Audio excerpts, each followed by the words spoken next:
About the trip because I had members of my household who had tested positive for COVID. So out of an abundance of caution, I stayed home. I received 4 negative tests, and then on October 31st, I received a positive test, and I put out that information out of an abundance of transparency. I had not seen the president or had close contact for 5 days given the trip, and when I did see him 5 days prior, we wore masks and we were sitting outside.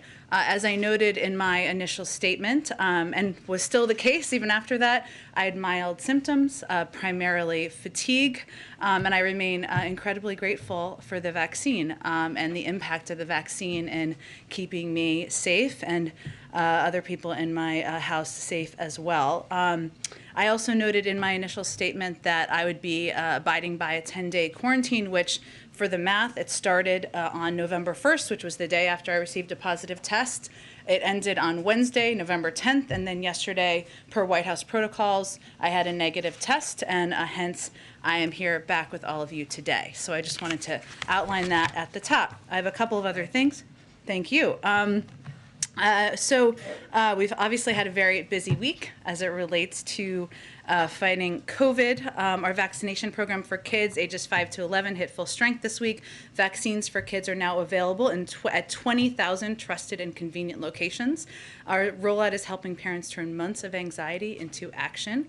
On Wednesday, we estimated that nearly 1 million kids have already received their first shot, and 700,000 additional appointments are already scheduled through pharmacies alone. That doesn't obviously track everybody, but that's still a significant progress. And we anticipate many more will be getting vaccinated in the weeks to come.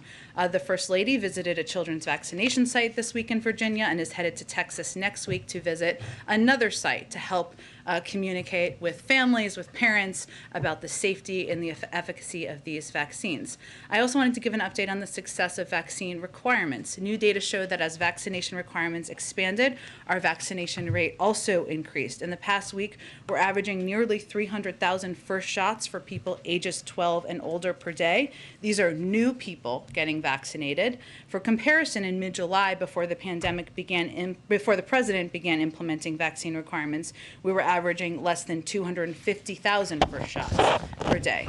It's clear that these requirements, driven by the president's leadership, are getting more people vaccinated, accelerating our path out of the pandemic, saving more lives. The vaccine requirements we put forward are going to continue to accelerate our path out of the pandemic. That's how we see our path forward. I'd also note that we're encouraged by the progress companies like JetBlue are making as they implement their own vaccine requirement. Here we're firmly in the camp of accelerating our path forward as we have conveyed. Also wanted to note that over 27 million Americans have now gotten their booster. And on testing, this week we invested an additional $650 million in rescue plan funding to help point-of-care diagnostic test manufacturers scale up their production. It builds on aggressive actions we've taken over the past several months, including to quadruple the supply of at-home tests to over 200 million per month starting December. I know I ordered some from Walmart myself. They came the next day and I used them at home.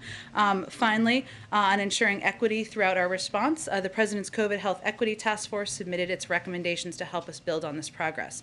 Already we've announced $785 million investment in rescue plan funding to support community-based organizations that are continuing to build vaccine confidence across communities of color, rural areas, and low-income populations. Finally, I would note 99% of schools are open for in-person learning, and we're helping parents get their kids vaccinated, which means now 95% of people in this country are eligible to be vaccinated. Finally, a week ahead, on Monday, the President and the First Lady will participate in a Tribal Nations Summit coinciding with National Native American Heritage Month. This will be the first summit since 2016 and the first time that this summit has been hosted at the White House. The President will address tribal leaders and announce a number of steps to improve public safety and justice for Native Americans and protect private lands, treaty rights, and sacred places. The Vice President will be speaking at the summit on Tuesday, and members of the Cabinet will be joining to discuss dozens of agency-specific policy deliverables. Also on Monday, the President will host, as you know, a bipartisan bill signing ceremony for his bipartisan infrastructure deal, where he will be joined by members of Congress who helped write the historic bill and a diverse group of leaders who fought for its passage, governors and mayors of both parties and labor and business leaders. Also on Monday, very busy day, have your coffee and spinach or whatever you like for breakfast. On Monday evening, the president will meet virtually with President Xi Jinping of the People's Republic of China. The two leaders will discuss ways to responsibly manage the competition between the United States and the PRC, as well as ways to work together where our interests align. On Tuesday and Wednesday, the president will continue traveling across the country to highlight how his bipartisan infrastructure deal delivers for the American people. So on Tuesday, he's going to be visiting the New Hampshire 175 bridge over the Pemigewasset, I see how I did that, River in Woodstock, New Hampshire, which has been on the state's red list of bridges in poor condition since 2013. There he will discuss how the infrastructure deal will repair and rebuild our nation's roads and bridges while strengthening resilience to climate change. On Wednesday, he will travel to Detroit to visit GM's Factory Zero electric vehicle assembly plant. He will highlight how his infrastructure plan will build electric vehicle charging stations across the country, making it easier to drive an electric vehicle, and also investing in a huge clean energy industry that will put many people back to work. In both Michigan and New Hampshire, he will underscore the bipartisan infrastructure deal will create good-paying union jobs. On Thursday, the president will host Prime Minister Justin Trudeau of Canada and Prime Minister Obrador of Mexico for the first North American Leaders Summit since 2016. He will participate in individual bilateral meetings with each leader ahead of the summit that day as well. And last but certainly not least, on Friday, he will pardon the national Thanksgiving turkey, continuing the transition in a ceremony in the Rose Garden. This is the 74th anniversary of the National Thanksgiving Turkey presentation. We're all very excited to meet the soon-to-be famous turkey and its alternate. Did you all know there's always an alternate? Two turkey lives are actually saved, which were raised in Jasper, Indiana. With that, Zeke. Thanks, Jen, and welcome back. Thank you. On the health and COVID subject, could you speak a little bit about how frequently the president is tested for COVID-19 right now, and then also when does he plan to undergo his annual physical?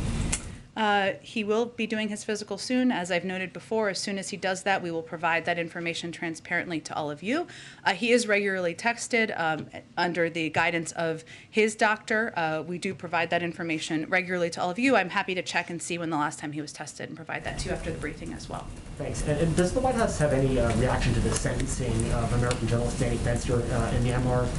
And any interaction from the White House or efforts on the part of the White House to try to get him free? I will say that obviously we are always concerned about the detention of individuals around the world, journalists, dissidents, people who are speaking freely and speaking on behalf of the media as well. In terms of direct action, it really would be under the purview at this point of the State Department. I would point you to them for any updates on the status or engagement that they have with the officials there. And lastly, after this morning's APEC meeting, there was no resolution on the U.S. bid to host in 2023. Can you confirm that Russia is the obstacle to that U.S. hosting that summit in a couple of years? And then on the topic of Russia, there have been a number of reports in the last couple of days about concerns on the U.S. government over a potential Russian invasion of Ukraine, the troop buildup over there. Has the president reached out to President Putin? What's the level of engagement right now between the White House and Moscow? Sure. Let me start with your first question. APEC hosting requires the consensus of all 21 economies. We thank the vast majority of members for their strong support so far. One economy, and I'm not going to confirm which economy that is, but is still undergoing consultations and has not yet joined the consensus. And our hope is certainly that we move past this impasse that is resolved and that we can continue the positive momentum on economic cooperation through APEC. And then in terms of your second question, say it one more time, I apologize. Regarding the Russian troop buildup on Ukraine, concerns in the U.S. government about potential invasion over there, and any White House engagement in the last couple of days regarding that buildup. Well, in recent weeks and certainly days, we've had extensive interactions with our European allies and partners, including with Ukraine, but about our concern about these reports. And during these meetings, we've, of course, been discussing our concerns about the Russian military activities and their harsh rhetoric toward Ukraine. We've also held discussions with Russian officials about Ukraine and U.S.-Russian relations generally. As we've made clear in the past, and we've made clear directly to them as well, escalatory or aggressive actions by Russia would be of great concern to the United States. We call for an immediate restoration of the July 2020 ceasefire ceasefire, and we stand with our partner Ukraine and condemn Russian aggression against Ukraine in all forms. And obviously our European conversations are about shared concern about the reports of this buildup and rhetoric. Go ahead, Andrea. Hey, so welcome back. Thank you so much, Jen. I wanted to ask you about the Chi meeting that's coming up on Monday. So are you expecting anything sort of concrete to come out of it? Or is this really more about reestablishing a kind of a better basis for dialogue? Sure. Well, I think this is why you're asking me the question. So let me just go back just briefly of kind of what our strategy has been to date. I mean, this meeting is coming after 10 months of President Biden taking action so we can outcompete China in the long term. And that means investing in ourselves at home to strengthen our own competitive hand. It means working with our partners and allies to make sure we have a united approach and a coordinated approach as it relates to engagement with China. We, of course, believe in intense competition. We believe and understand intense competition as part of that relationship. We also believe that that requires intense diplomacy. So this is a reflection of that. And if you go back to the president's phone call on September 9th, where this was discussed, and obviously there was follow-up engagement, part of the discussion was about the importance of that leader-to-leader engagement, not because we are seeking, and we're not, specific deliverables or outcomes, more because this is about setting the terms, in our view, of an effective competition where we're in a position to defend our values, which certainly will be part of the president's conversation and those of our allies and partners, and also discuss areas where we can work together. So I would see this, Andrea, as more of a continuation of that intensive diplomacy, given that we believe intense competition requires that, and I wouldn't see this as I wouldn't set the expectation, I should say, that this is intended to have, major deliverables or outcomes. Yeah, so there were reports that President Xi could ask the president to attend the Olympics in February. What kind of signal would it send if the president were to attend the Olympics, given the concerns that have been raised about China's actions toward Taiwan, its increased aggression kind of flights there in that region? Would that be a problematic situation for the president? Well, I understand why, but we're getting a few steps ahead of where we are. I will also note, for all of your planning purposes, and don't want to ruin your Sundays, but there will be a preview call of the summit on Sunday that all of you will be invited to. So in terms of the Olympics or any invitation, I don't have anything for you on that at this point. Okay, just a quick one on the economy, on inflation. So 1 in 4 Americans, according to a new survey, have experienced some kind of loss of income as a result of higher prices. The president has expressed concern about this. I know that you are working on different fronts to address this, but I mean, how urgent is it, and how, is there any sort of specific concern that this is going to affect not just political outcomes, but just the overall economy? Sure. Well, Andrea, first let me say that, a lot of the talk about inflation, I'm not saying from you, but in general out there, has been, it's become a political cudgel, and it shouldn't be. It's impacting, as you said, millions of Americans, no matter their political party, and that's certainly of concern to the president.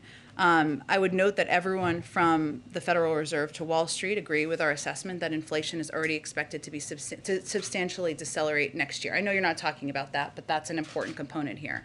And economists across the board also agree that the president's economic agenda, the bipartisan infrastructure bill that he will sign on Monday, and the Build Back Better bill that we are working to move forward, will not add to inflationary pressure and will ease inflationary pressure over the long term. But when we move past the economic jargon, which I realize is what you're asking me, and talk about the real impacts on people's lives, we're really talking about cost to people, right? And you talked about this on Wednesday. So it's cost of childcare, cost of housing, cost of gas, cost of household goods. That's how people are experiencing this on a day-to-day basis, and that is, of course, of concern to the president. Our view is that the real risk here is inaction, and the reason I wanted to do this slide today, I love slides and graphics on my first day back, because we had to have one, but is because if we don't act on Build Back Better, what we're doing is we won't be able to cut childcare costs in 2020. We know that is a huge impact on people's daily lives and American families.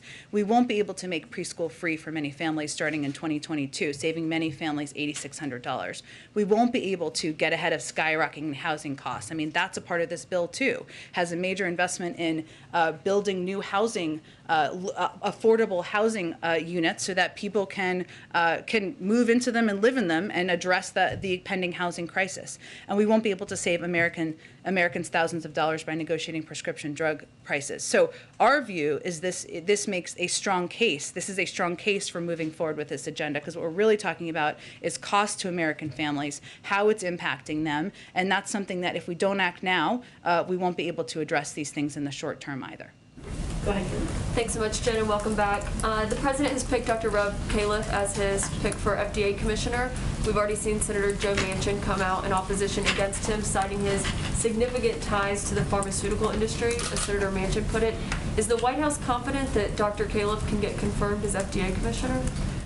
We are, and I will say that the president chose Dr. Califf, and this was in his statement, but let me reiterate some of this, because he's one of the most experienced clinical trialists in the country, has the experience and expertise to lead the Food and Drug Administration during a critical time in our nation's fight to put an end to the coronavirus pandemic. I'd also note that how we see this, or how this president sees this nomination, is a continuation of what he views as excellent work under the leadership of acting FDA Commissioner Dr. Janet Woodcock, who's led the agency through a challenging time because of what's happening in the world and, of course, fighting the pandemic. I would note that 5 years ago, sorry, my math was a little off there, he was confirmed by a vote of 89-4. One of those four is the individual you mentioned, and every senator can vote for or against members or people who are nominated. That's their role, but we feel he's a qualified person who has the exact experience for this moment. Thank you. And how many Republicans should we expect to see at the signing ceremony here on Monday? We will see. We've invited a broad group of Republicans, some in Congress, governors, mayors, individuals who played a role in helping move the infrastructure bill forward. And as we get close to Monday, or on Monday, we'll provide you, of course, a list of attendees. Have any Republicans, like Senator Mitch McConnell, said they will not be at that signing ceremony? I think he's spoken to this publicly, so I'll point you to that. But certainly we have the invite out to a range of members where the president looks forward to thanking them for their work, for working together to get this done for the American people. Any confirm though? Last question on the President-Xi meeting on Monday. Will the president hold a press conference afterward like he did following his meeting with President Putin? And does he plan to bring up the COVID-19 origins with President Xi, given he has said that China has been blocking investigators from getting access to information that's critical to that? That is a remaining concern, and there will be a broad range of topics that will be discussed, and the president's certainly not going to hold back on areas where he has concern. Again, I would point you to the fact that we'll do this preview call on Sunday where they'll talk in more detail. It's Monday evening, so I would not expect a press conference that later after the call, given the time difference. But anytime next week to hear the president talk about I think this? there is one planned for after the meetings with the Mexican and Canadian leaders next week. Go ahead. I'll come back to you. Sorry. You just said that the real risk on inflation is inaction, but so far this week we haven't seen any action from the administration on gas prices. The president in Europe said, we would see action sooner rather than later. On Wednesday, that it was his top priority. So, is he going to tap the SPR, ease biofuel blending requirements, ban crude exports? And if the answer is you still haven't kind of decided on any of this, what is the message to Americans headed into Thanksgiving, where everybody will be driving to see their family and friends, that you think the current prices are acceptable? We certainly don't think that. The message to Americans is that we're not just closely and directly monitoring the situation, which of course we've been doing, but we're looking at every tool in our arsenal. You mentioned some of them. While I don't have anything to preview today, the president is quite focused on this, as is the economic team. And I would note again that we have taken a range of actions. We've communicated with the FTC to crack down on illegal pricing, are engaging with countries and entities abroad like OPEC on increasing supply. And we're looking at a range of options we have at our disposal, but I don't have anything here to preview for you. Axios reported that the president's considering appointing an infrastructure czar to oversee that program. Would that be somebody that comes in from outside the White House or the administration, or would we expect kind of the transportation secretary or somebody like that to sort of hold this position? He does have an intent. He does intend to name a infrastructure coordinator and someone who could oversee the implementation of the bill. I don't have anything to preview yet on that personnel announcement. I expect we'll have something soon, and you can expect it'll be someone from outside of the administration. And then the last one, Senator Manchin was critical of sort of inflation this week. Obviously, there's a question of if it'll impact his vote on the Build Back Better issue, and I'm wondering if you've received any assurances from him that it will not. But also, it plays into sort of a larger critique that he's had about the Fed having at some point ramped down. He wishes that they had ramped down bond buying and quantitative easing. So I'm wondering if that is a criticism that the White House agrees with, especially as the president's sort of evaluating this position going forward. I'm just not going to get into critiquing the Federal Reserve from here or their decisions, given they make independent decisions. I would note that, and I'll let Senator Manchin, of course, speak for himself and his support or concerns he may have. What we're focused on is getting this bill passed through the House next week, and we have every intention of working with leadership to get that done. And we will remain at a senior staff level at this point, engaged closely with Senator Manchin, answer any questions he has. I will note that the vast majority of outside economists agree that this is not a bill that will add to inflationary pressure, and in fact, over the longer term, it will ease inflationary pressure. And I would note just a couple of people who, at times, haven't always been positive about our proposals. Former Treasury Secretary Larry Summers said about Build Back Better, "I don't think that's an inflation problem." He said if he was in Congress, he would vote for it. Moody's Analytics chief economist Mark Zandi, "I don't think the Build Back Better agenda will be inflationary. I think it's designed to lift long-term economic growth by improving productivity. That's public infrastructure, roads, bridges, broadband. That will make us more productive. That should ease inflation." As we know, increased economic productivity and growth eases inflationary pressure. And of course, our favorite, the 17 winners of the Nobel Prize in Economics, who wrote that because this agenda invests in long-term economic capacity and will enhance the ability of more Americans to participate, it will ease longer-term inflationary pressure. I would also note, and then I will keep cooking around here, but that one of the reasons they don't have concerns, as they've said in many of these interviews that I was just pulling out components of, is because it's fully paid for. And the reason it's fully paid for is because we're asking corporations, the wealthiest Americans, to pay more in taxes. That is something. You don't need to be kind of a sleuth here to understand why some Republicans are speaking out against this package. Is it because they're opposed to lowering child care costs? Is it because they're opposed to making sure that preschool is available for families? Is it because they're opposed to lowering health care costs? No, it's because they don't want to raise taxes on corporations. We all know that. Hope people will ask them those questions. Go ahead. Jen, can I ask you about COVID very quickly? And Sure. Welcome back, by the way. Thank you. The Colorado governor just signed an executive order making everyone 18 and older eligible for a booster shot, which defies guidance from the FDA and from the CDC, which says that the booster shot should only go to those who are at higher risk or seniors. What does the White House make of that decision and move? Well, we here in the federal government are guided by science and our country's public health officials who are constantly reviewing the data and to make their own independent evidence-based decisions. As you noted, this isn't currently the guidance that's being projected by our health and medical experts because they are looking at and understanding the data. So we would certainly continue to advise leaders across the country to abide by public health guidelines coming from the federal government. If I can quickly, just to detail your own experience, do you have any lingering symptoms? Have you had anything that stuck with you? I do not, fortunately. And as I noted earlier, I experienced a little bit of light fatigue in the first couple of days, but none that prevented me from participating in meetings here, engaging with the president and the team on the road, and certainly probably calling members of my team so many times they were tired of hearing from me. As it relates to the White House, has the White House determined whether it is safe to hold holiday parties, and will the White House do so this year? It's going to look a little bit different, Peter, and I don't have anything to outline for you at this point in time, but certainly we expect to celebrate the holiday season, and we'll have more details, I expect, in the coming weeks on that for So you. for clarity, when you say it's going to look different, that means there will be holiday parties and they will look different, but you're not going to detail how they'll look different yet. We'll have more to convey to all of you about what it will look like, and I just don't have those details at this point Let me in ask time. one last question, if I can, quickly. Across this country, we've seen this new phenomenon lately, chanted at sporting events and on signs. The phrase is, "Let's go Brandon," a sort of code for a profane slogan attacking President Biden. What does the president make of that? I don't think he spends much time focused on it or thinking about it. The president said when he came into office on Inauguration Day, he said he was going to help get rid of the uncivil war in this country.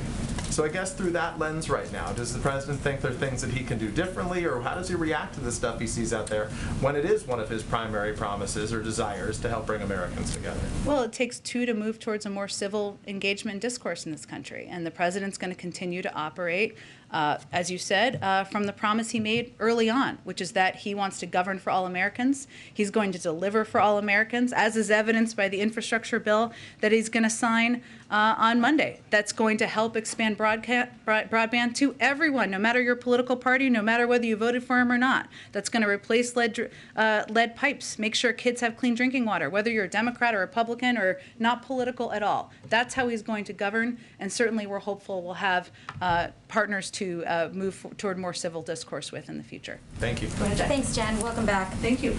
Democrats are calling for the president to release barrels from the Strategic Petroleum Reserve to bring down costs, and that would be somewhat of an immediate action to mitigate these high gas prices, as opposed to waiting for the BIF money to be implemented to address the long-term supply chain issues or the Build Back Better to be passed. Why has the president not yet done that? Does he plan to do that soon? I don't have anything to preview for you. I can just reiterate what I conveyed a little bit earlier, is that certainly the cost of gas is on the mind of the president, as it is on the mind of many Americans across the country. And there are several steps we've taken, including pushing the FTC or asking the FTC to look into price gouging, something we've seen and we have concerns has been an issue over the past few months as the availability and supply of oil has gone up and prices have not come down, pushing OPEC to release more supply to meet the demand. And certainly there are a range of other domestic options, but I just don't have anything to preview at this point in time. Can I get your response to this report from the Tax Policy Center that under the Build Back Better plan, most millionaires would get a tax cut. Two-thirds of people making over $1 million would get a cut on average of $16,800, mostly because of SALT. Separately, it finds that 20 to 30% of middle-class households would pay more in taxes. Granted, it's a small amount, between $100 and $230, depending on income levels. But how does the White House frame this reconciliation plan as a tax cut for the middle class paid for by the rich when this analysis is showing the opposite? It actually doesn't. Just to give a little bit more context of what the report showed, it also showed that the average family with children making $75,000 to $100,000 per year will get an income tax cut of about $2,230. It also showed the average. It showed the average taxpayer with income above $1 million per year will see their income taxes go up by $65,000. 75% of the tax cuts go to families making less than $200,000 per year, with 54 million families making less than $200,000 a year getting a tax cut. What we also don't buy into, which is part of your second part of this, is that any tax that dares touch big corporations, many of whom are making record profits and not paying any taxes at all, is somehow a tax on the middle class. Most economists agree with us. Build Back Better will clearly lower taxes, lower costs, raise wages, and economic growth, increase economic growth for the middle class. The strategy, and just look at the 2017 tax cuts. That was argued at the time that giving tax cuts to big corporations would trickle down to lower income people. It didn't. None of that happened. So we're just not buying into that notion. But doesn't that not take effect, that cut that you're referencing, until 2023? So I guess what I'm getting at is next year, 2022, expectation is that middle class families will be paying, granted, a little bit more, but still a little bit more if this passes. And then also, they're still dealing with issues like gas prices being high. You guys have talked about the actions you're going to take or are looking at, but these are long-term solutions mostly that you're talking about.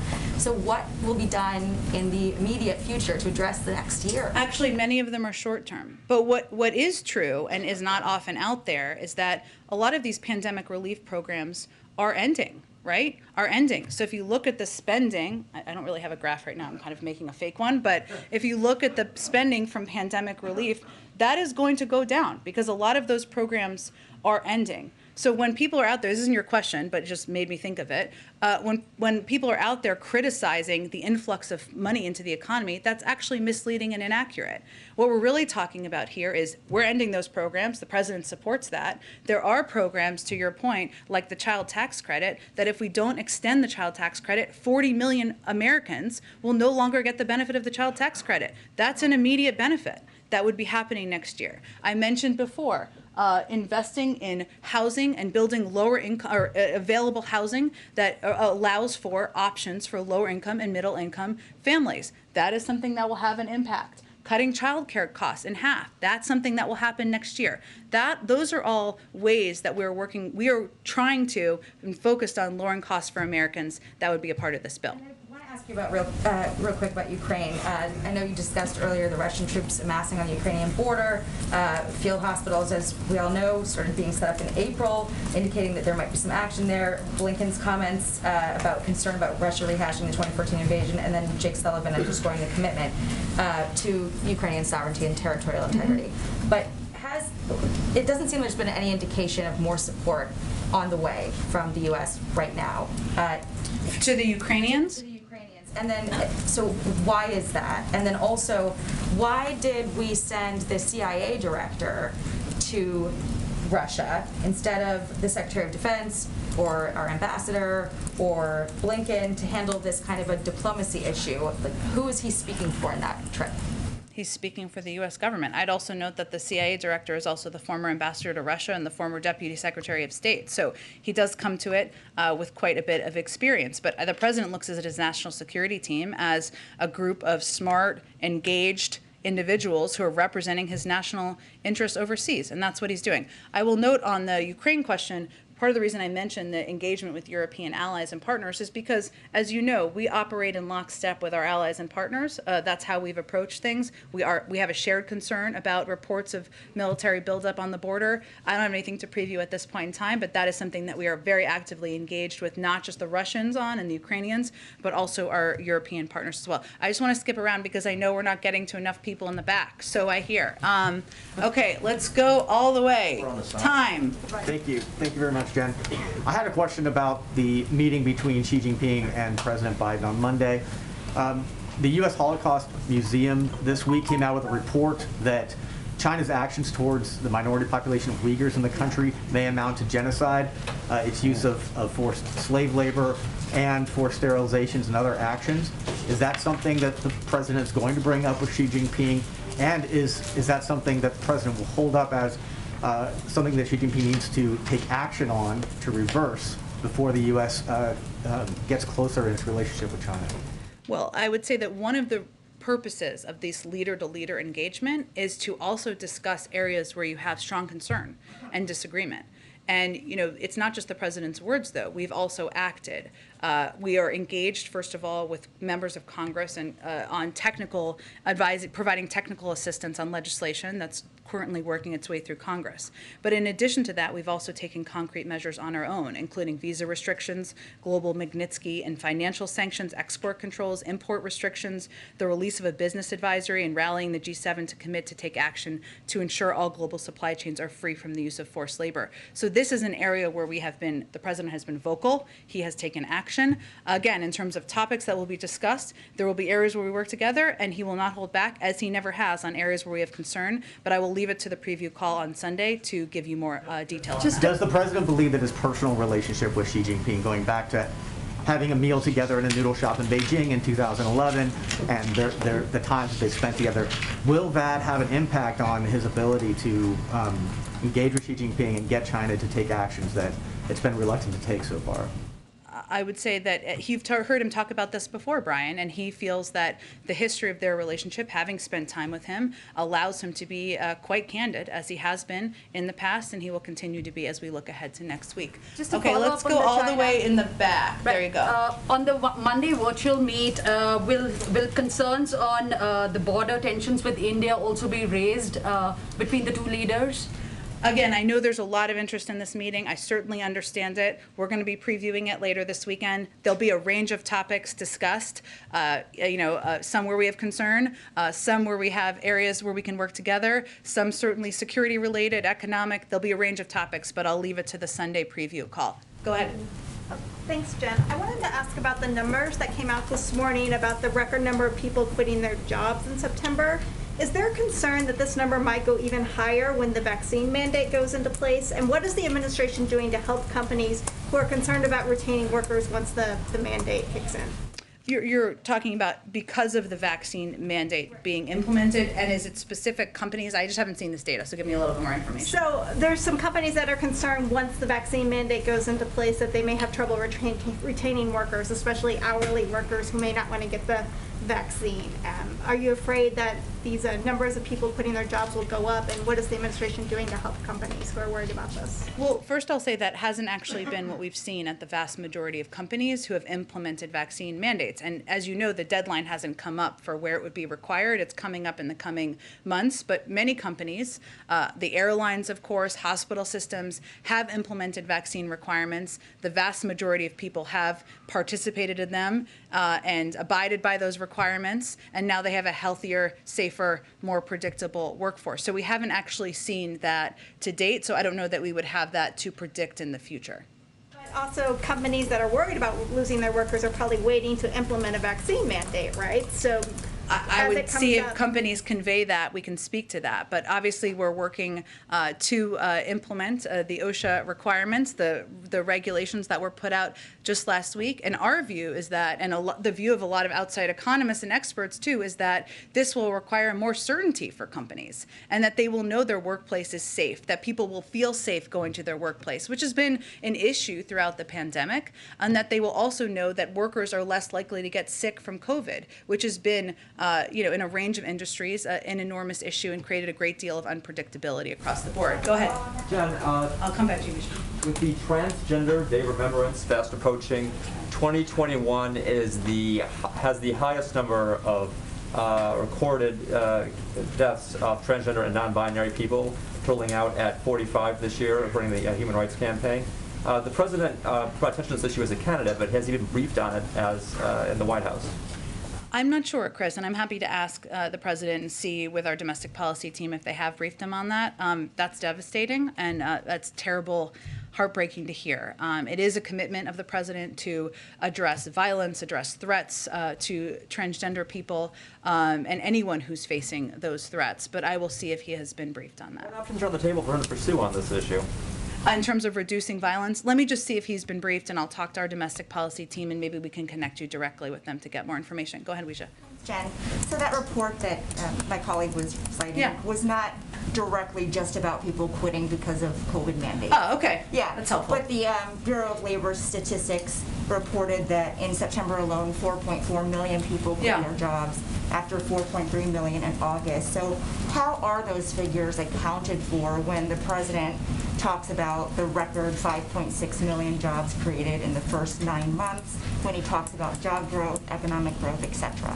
Well, what you also see in the data, Weisha, I'm not sure this data, but other data, is that people feel, the vast majority of the American public, even when there are concerns about costs of household goods and other childcare costs, et cetera, that this is a good time to change careers and look for a new job.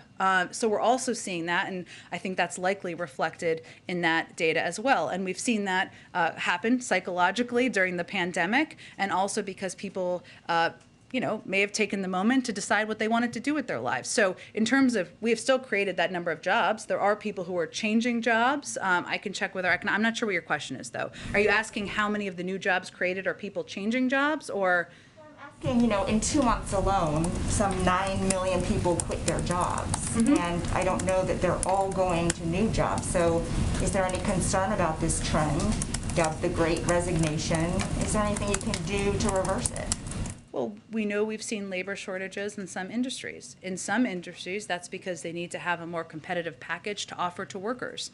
It's a workers' market right now. We know that. People are looking for more dependable benefits. They're looking for wages that are higher. And that's something that is incumbent on a lot of industries to meet the moment on. But I can certainly dig more into this data and see if there's more to provide. And then just a quick question on the infrastructure bill, because in Baltimore, the president talked about how it will ease congestion at ports.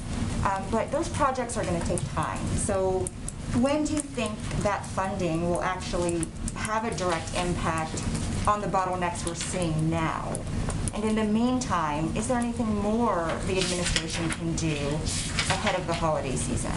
Well, one of the steps we took, there's no question that addressing, being able to ensure that goods are moving around the country more safely, more easily, without congestion, is a big objective of this infrastructure bill the president will sign on Monday, and it will help hopefully address that over the long term. As we know, the supply chain issues are global, and we're seeing them, countries around the world impacted by the global supply chain issues. So, but what he's doing here, and what he's been quite focused on, is really attacking the issue at ports and the congestion at ports, which we know is a big way that goods are coming in and where goods are moved. So we announced, I think it was last week or earlier this week, it's all running together, that within 45 days we'll be launching $240 million in grants to improve ports. And in the weeks and months that follow, billions of dollars of additional money will be flowing to improve our critical port infrastructure. We've also seen big dramatic improvements at a number of these ports where they are quite crowded because the increase in demand and in goods that are moving has increased by about 20%. But because of the steps that have been taken in terms of moving empty containers, in terms of putting in place requirements or consequences for congestion, that has dramatically, we've already seen improvements in that. So the president announced this major ports plan. We're going to get this funding out. He's really focusing on the areas where we have the largest amount of traffic that's coming into the country, which certainly makes sense, and that's a part of what we can do more immediately. Thanks, Jen. Go ahead. Following up on Weeja's first question about workforce imbalances, you said that it's a workers' market and that some industries need to create more competitive packages, that it's a good thing, people have more choices. Is that your way of saying that the White House doesn't view this as a problem at all? I think I also said in response to Weeja's question that there are some industries where we're seeing labor shortages. There are a couple of reasons for that. But some of the workers, and we've seen this statistically and on a lot of surveys, many people across the country feel this is a good time to change jobs, right? To look for a more competitive job. What I'm saying is ultimately that's a good thing. It is challenging in certain industries when they do have labor shortages. Some industries, in terms of some short-term industries that have short-term workers or seasonal workers, COVID is an issue there, and continuing to address COVID. In our view, putting in place requirements to provide more certainty, that's an issue. Another issue is childcare, something we're working to attack and go after aggressively so that we can lower the cost of childcare and make sure people have a range of options to bring more women into the workforce. So there's a range of issues. I'm not saying it's one thing. Certainly, we have concern about any industry that has a shortage of workers, but also I don't think we should undervalue the fact that many workers feel this is a time to look for a better job with greater pay and more benefits. And then following up on the questions about gas prices again, just kind of taking a step back, there's some Republicans who have taken this moment where they've seen gas prices spike to criticize sort of the administration big picture, right? Canceling Keystone Pipeline, halting leases for new drilling leases on federal land, saying that sort of the administration's policies writ large have contributed to the rise in gas prices. What's your response now to that? Our response is that one, we haven't canceled existing there are existing leases that are continuing. Just to be clear, I know you know that. Not new leases, but just to be clear, and I know that's been a criticism, so that's why I said that, not an accurate one. Look, our view is that the rise in gas prices over the long term makes an even stronger case for doubling down our investment and our focus on clean energy options so that we are not relying on the fluctuations and OPEC and their willingness to put more supply and meet the demand in the market. That's our view. We feel that, but we also feel that there are a number of actors here, including price gouging, that we have concerns and we've seen out there. We've asked the FTC to look into the need for OPEC to release more that are the larger issues here, and that's why we've been focused on those options. Let me just keep going around. Go ahead. Thanks. It's following up on this, and I kind of want to go at this inflation question a Sure. little bit differently. I mean, it seems like the White House is making a lot of promises on inflation, but there are some concerns that the White House or a president doesn't have a lot of power over inflation. And even when you talk about energy prices in particular, like gasoline, you're talking about the FTC doing investigations. That's a common tactic. It usually doesn't turn up very much. Tapping the SPR, that's a short-term thing. It's not a long-term thing. So I guess my question is, for the White House, you're making these promises. How do you deliver, especially on things on like gasoline, food prices? Yes, you can deal with child care costs, but these kind of bread and butter issues, how do you actually deliver on that? Well, some of the biggest costs, the reason I touched on those is some of the biggest costs for households and Americans, and the way they feel inflation is not typically looking at a graph, right? They're looking at the costs and how things are impacting them, are things like housing and childcare and healthcare. Gasoline is a very Correct, big but those are big costs on people's households, and that's why I addressed and raised those issues. I'd also note that every outside economist, a vast majority, I guess I should say, predicts that inflation will come down next year. That is what outside experts are predicting. So what we're really talking about is how we cut costs in the short term. I've outlined a number of ways we would cut costs. I would note that we don't have partnership from most Republicans on that. We hear a lot of screaming about inflation. We don't hear a lot of solution agreement or willingness to participate in a solution, and that's really, or discussion of a solution, and that's really what we're looking for at this point in time. So I noted that the way that we can, and how outside economists are projecting we can address inflationary issues, is by continuing to push this agenda forward, past the agenda, because it will help spur economic growth, it will help spur productivity, and also because it's fully paid for. And that's why outside economists, Larry Summers, Moody's, Mark Zandi, don't think it will have a negative inflationary impact. On a separate issue, on November 16th, there are about 200 acting positions in the federal government that will kind of lose their authority under the Federal Vacancies Act. What is the White House planning to do about that? Are there plans in place about those acting positions, acting roles? We'd certainly love to get more people confirmed, as you know. I will check and see if there's anything we can outline further for you. Just a quick follow-up on Dr. Califf. Obviously, so when Senator Manchin released a statement yesterday, he talked about his ties to the pharmaceutical industry and then subsequently the industry's role in the opioid epidemic. So I'm wondering if the White House is concerned that this could be a tough vote for Democrats who come from states where the opioid epidemic is severe, such as New Hampshire and Nevada.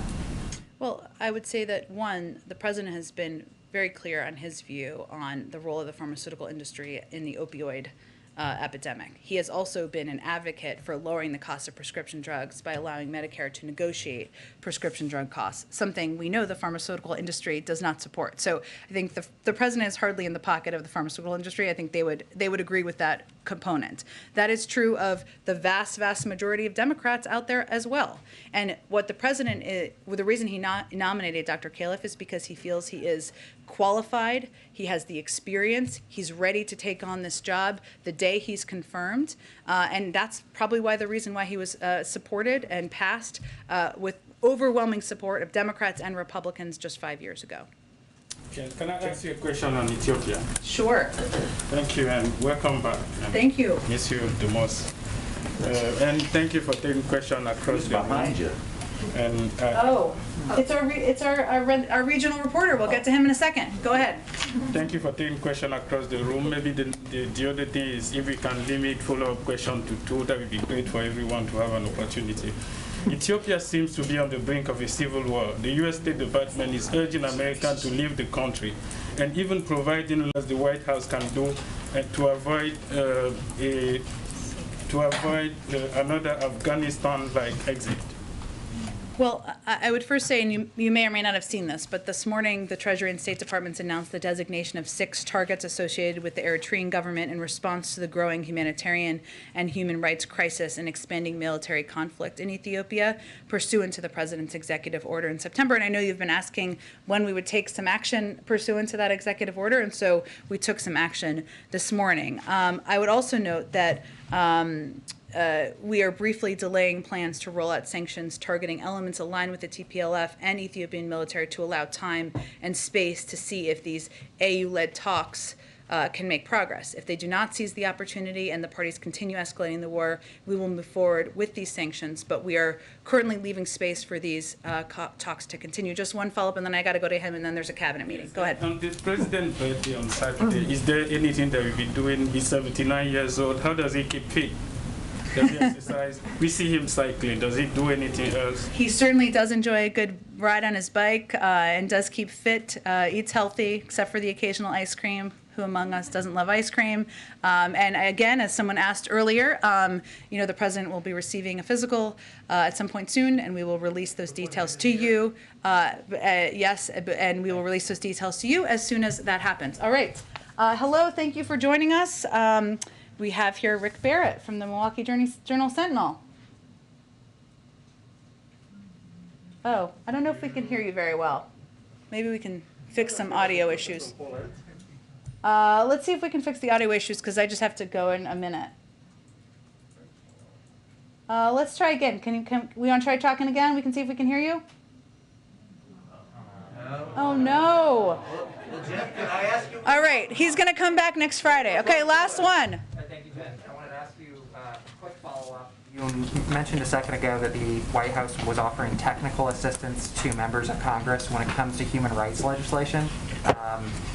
What provisions were you talking about specifically? Well, I was answering a question. I don't remember who asked it. It was Brian, right? Who asked about our concern about human rights abuses in Xinjiang, something we have taken a lot of steps on. As you know, and I think you've asked about, there is legislation. It's pretty common for the White House to work with Congress on either technical assistance or other assistance. We want to make sure any bill is implementable. A provision that would have banned science funding for entities that were implicated in the Uyghur genocide was stripped out of the reconciliation package last week. Is that something that the president was disappointed to see? I don't have any other reaction. Obviously, we're working closely with Congress. We share the concern about the human rights abuses. We are going to continue to take action as the president's record shows. Okay, thanks, everyone.